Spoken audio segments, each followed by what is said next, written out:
For a bit now, I've been having like, I don't know, kind of like a stomach ache, a kind of, you know, cross between a stomach ache and heartburn, kind of funny feeling.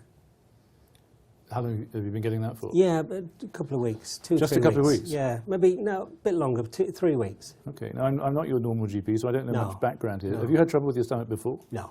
So this has come on pretty recently? Yeah. And you're 45? Yes. Okay.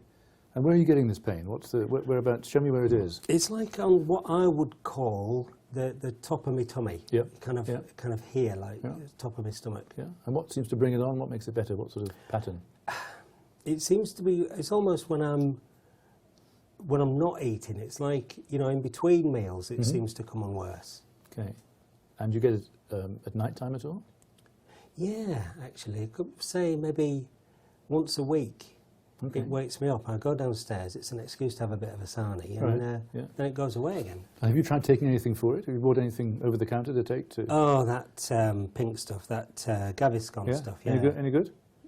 Not really. No, I mean, okay. for a bit, but then it always comes back. But you're saying that having a sandwich seems to help. Eating seems to help. Yeah. It never comes on when I'm eating. That's weird. That. And what's your general health been like over the last few weeks?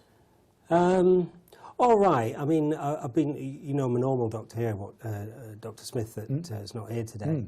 I've been seeing him for a bit. I get quite a lot of backache. Do you? Yeah. Okay. Any idea what that's all about? What's good? No, I mean, you know, I'm a warehouse man. We have all these health and safety lectures and blah, blah, blah, and pick things up like this and do this and do that. But, you know, when you do my kind of job, you're going to get the odd twinge from time to time. And aside from the backache, are you otherwise pretty good? Yeah, apart from that. Do you take any medication? Yeah, I take that ibuprofen stuff. You buy that, do you? Or Yeah, do you get it because he said that he thought, you know, just keep on top of it with a bit of... Okay. How much of that do you take? Well, as and when I need it, really. I mean, I take a couple, sometimes twice a day, sometimes 3 times a day. Okay. So, and most days you're taking 4 or 6 of the tablets? Yeah, during the week. I mean, not at weekends. Okay. Are you a smoker? I like the odd cigar down, you know, down the pub, watching footy, that kind of thing. Yeah. Do you drink much?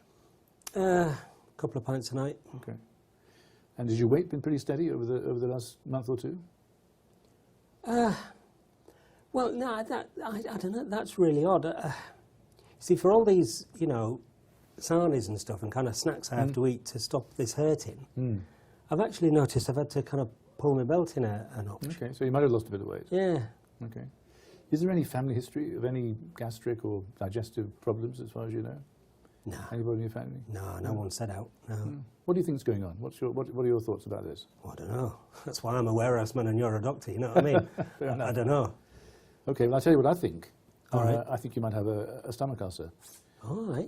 Your age, the sudden onset of symptoms, the fact you're taking all those. Hang on, I'm only 45. What do you mean my age? Getting new symptoms in your 40s is, you know, just a slight, what we call an alarm symptom. Oh, okay. You're taking these anti-inflammatory drugs. You smoke and drink a bit as well, so that all those factors together add up to a couple of cigars a week. I mean, I'm talking, you know. Sure. I think probably the sensible thing to do is to get an endoscopy done. An endoscopy, a camera examination of the stomach. Ooh, really? Yep. Oh, I'm a bit squeamish. Is that going to hurt? No, not a bit. It won't hurt at all. And if you're very tense, they'll give you a little something to sedate you, so that you won't know very much about it. A couple of whiskies. And we can get that done at the hospital in the next few weeks. Oh God! And depending on what that shows, so we can take it from there. What's the difference between? I mean, you're not talking like, you know, big C or anything. What's the difference between an ulcer and cancer? Like, you can't completely put your hand on your heart and say this isn't cancer, but we need to find out. Oh, crikey! It's much more likely to be an ulcer related to the drugs you're taking. What, for me back? Yep. Can't they invent something that doesn't give you something else? They're trying. Oh, bloody hell. Well, all right. Is that okay? I mean, you're obviously not very thrilled about it, but I think it's the right way to go. Yeah, all right. No, I'll do it. And then we'll see each other again a few days after you've had it done. They'll send me the report. All right, cool. And we'll take it from there. All right, Doc. Cheers, thanks. Okay.